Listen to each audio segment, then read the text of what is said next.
A happy Father's Day message for the Father's Day weekend. Don't strive to make your kid a better wrestler than you were. Strive to make your kid a better man than you are.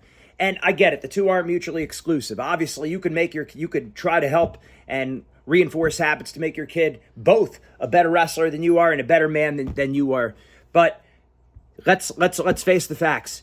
Your kid being a better man than you are is far more important than them becoming a better wrestler than you are. It's not even close. So we want to make sure as dads, we're striving for building virtue and make sure we put that first. Wrestling, let's face it, it could build a lot of virtue. It could build a lot of character. It could also create a lot of bad habits in a person. It could make us more selfish if we let it.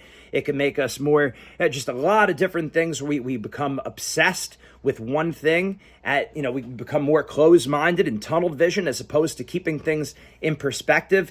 There's a lot of good that a sport can do. There's a lot of bad a sport can do if you let it. So it's important as the father to make sure you keep things in proper perspective. And they see, and it starts with your example. You have to lead by example. It doesn't mean we're perfect, but your kids need to see that you're striving to improve. You're on a mission to eat better, sleep better, exercise. More importantly, live a good life, taking good care of the family, being good to their mother, being good to them.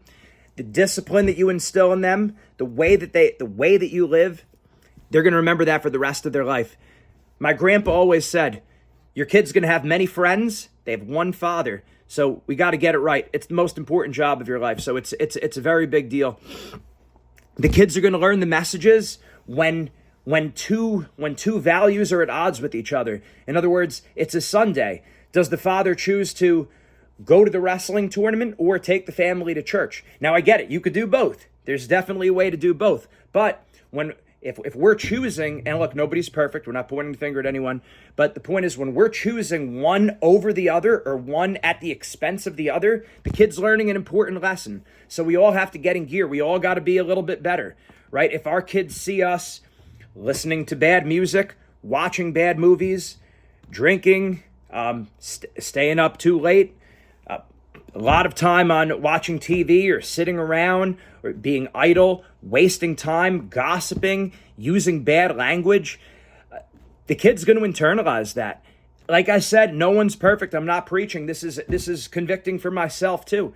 I got to be better. I got to change. You got to change. You got to be better.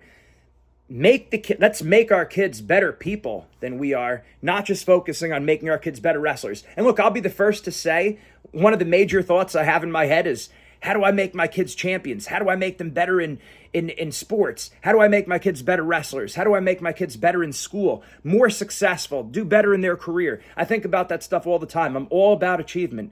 But we have to really keep our priorities in line that it's most important that we make them better people.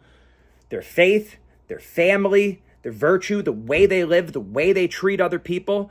Wrestling can't be at the expense of that. When wrestling comes in place, when our kids see that we're encouraging more with wrestling, we're making more about the wins and the losses, or we're making more about getting better in their technique, then we're thinking about them being better people, treating other people right, listening to their mother, doing the things they're supposed to be doing, living a life of integrity and virtue. They're gonna pick up on that, and we're failing in our most important job. As dads, we need to provide and we need to protect. It's not easy.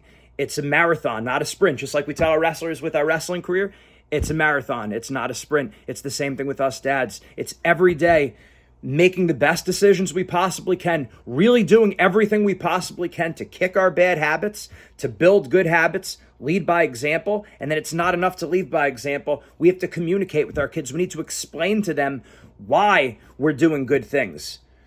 So it is lead by example, because most lessons are caught, not taught, right? Most kids would rather see a sermon than hear one. So yes, 90% of our communication is nonverbal. The kids are going to take cues from how we live, but that's not to excuse that we have to also explicitly communicate what we're doing, why we're doing it, and why these life lessons are important. Don't just assume they're going to catch the lessons. That's part of it. You have to tell them, this is why we do things. This is how we keep things in perspective. And then look, when there's tension, if we're saying school is more important than wrestling, their academics are more important, and we're allowing kids to mess around in school, do things they're not supposed to be doing, or they're they're getting wrestling practice instead of getting a tutor when they need a tutor right now. Sometimes they need to be punished. A lot of times they need to be punished. And sometimes wrestling can be used as an effective punishment for not, we get worried sometimes. And my kids aren't at this age yet, but we get worried sometimes. Oh, if I hold my kid out of a tournament, I hold my kid out of a practice, they're going to get worse. Other people are going to pass them by. First of all, that's probably not true. And second of all, maybe it is true. And you know what? That's tough. It's more important that they're good people, they live a life of integrity, and they have their priorities in line. That is more important than being a champion wrestler will ever be. And again, I want your kids to succeed in wrestling, but I want them to be better people. So as fathers, let's recommit. Let's take this time, myself included, to be better. Let's expect more from ourselves. Let's do a better job as dads, providing, protecting, communicating the lessons, and really get rid of the bad habits that we may have, and living a better life for our kids. Mindset makes the difference. And happy Father's Day, all of you out there. And thank you to all the mothers who make it possible.